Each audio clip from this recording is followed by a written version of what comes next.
Minister, have you asked the Solicitor General to look at the reports that Scott Morrison should publish in the portfolios that he kept? Well, this is extraordinary and unprecedented. And I've asked when I returned back to Canberra, I flew down from Canberra this morning. When I return this afternoon, I'll be having briefings with the Department of Prime Minister and Cabinet who are seeking advice on this. Let's be very clear. Australians knew during the election campaign that I was running a shadow ministry.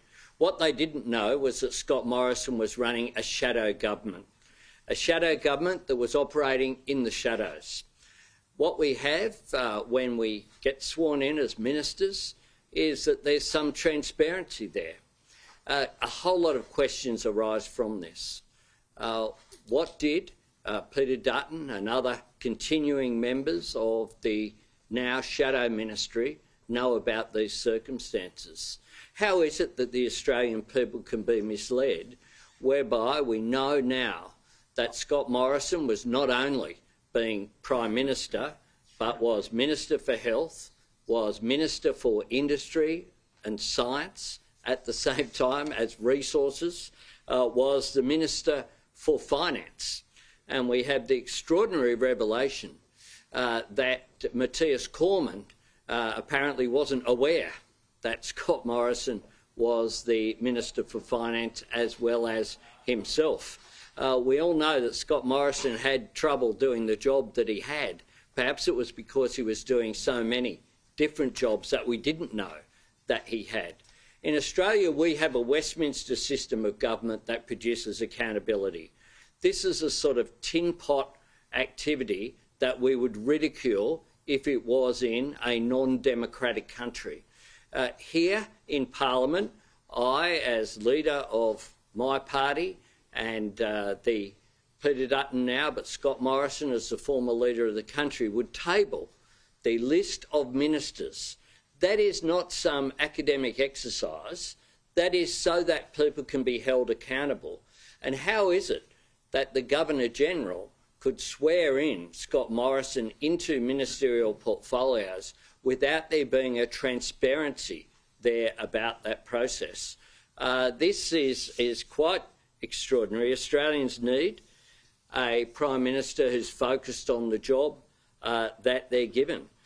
Nothing about the last government was real, not even the government itself. Prime Minister, we learned that having sworn himself in as Resources Minister, Scott Morrison used that power to cancel a gas exploration project about 50 k's off the New South Wales coast.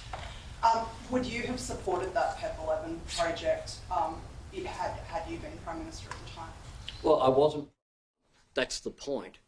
The Prime Minister at the time was also the Minister for Resources at the time, and we know that if you are the Minister for the Environment or the Minister for Immigration or the Minister for Resources, a range of portfolios have within the legislation that's provided a responsibility for the Minister to make a decision separate from the Prime Minister or from Cabinet processes, bearing in mind all of the information that is available to that Minister.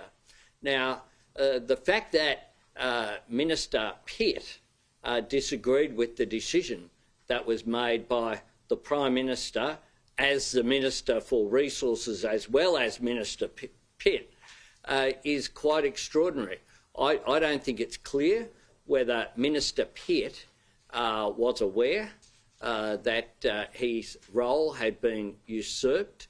I think PEP 11 raised, I was on the record raising my concerns about the project, as was a range of people in the Labor Party about that. We asked questions in the Parliament about the PEP 11 project to the Minister for Resources. There was an obligation upon the Prime Minister at that point in time, if not beforehand, to actually reveal what the arrangements were. This isn't some, local footy club. This is the government of Australia, where the people of Australia were kept in the dark as to what the ministerial arrangements were. It's completely unacceptable. There's an absolute need for clear transparency to come through here.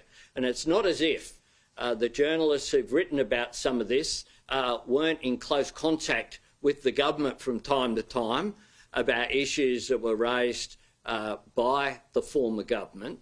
But it's clear that the Australian people deserve explanations. This is very contrary to our Westminster system.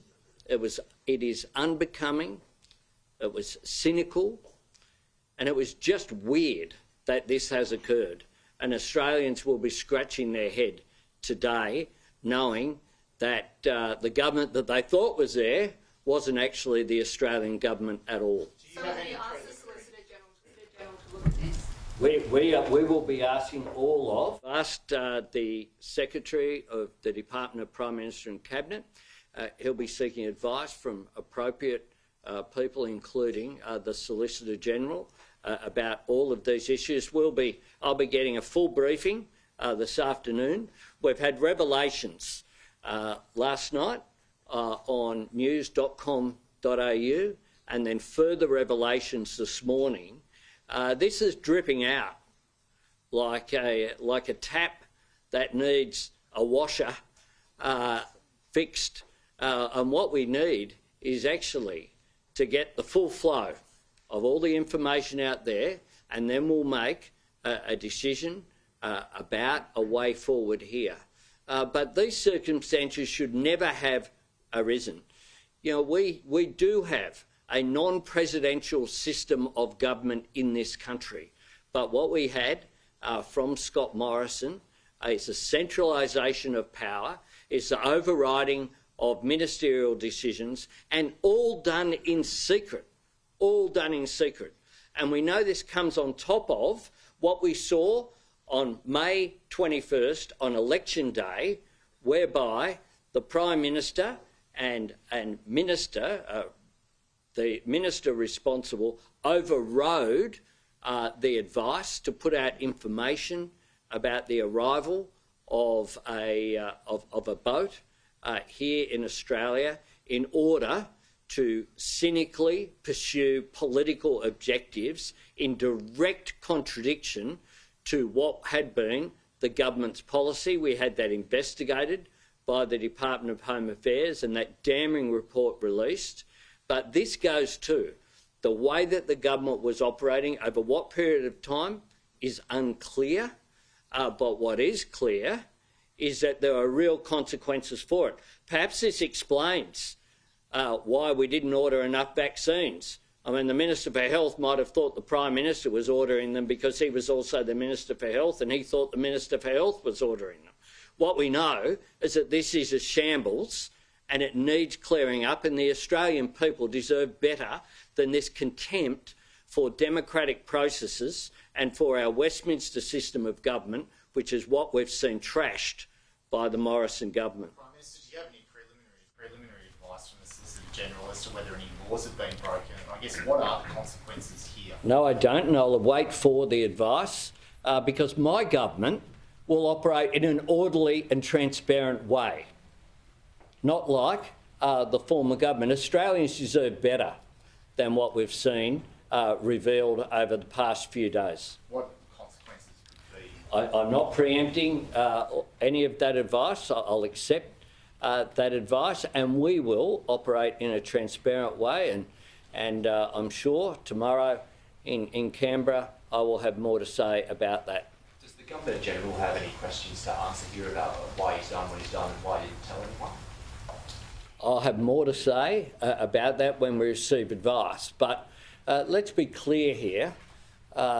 This was a centralisation of power by the former Prime Minister, and the former Prime Minister should be held accountable for his actions, as well as the actions of other members of his government.